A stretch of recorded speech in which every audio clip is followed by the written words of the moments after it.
Assalamualaikum warahmatullahi wabarakatuh. Pagi tadi saya ada buat satu video yang mana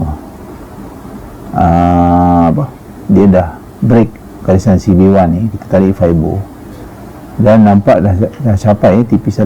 Alhamdulillah dah capai TP1 ni. Kalau kita tengok sini dah capai TP1 ni, ada weak sini satu, lepas tu dia turun balik. Lepas tu tak ada lagi setup yang kita nampak. Kita perhatikan dulu setup. Sekarang ni cuma setup pagi tadi kita dah dapat achieve TP1 lah. Ya, ni pun lebih kurang berapa persen lah. Ikutkan dalam 86% lah. Tapi kalau kita ambil dari bawah ni, at least lebih kurang 1% lebih lah.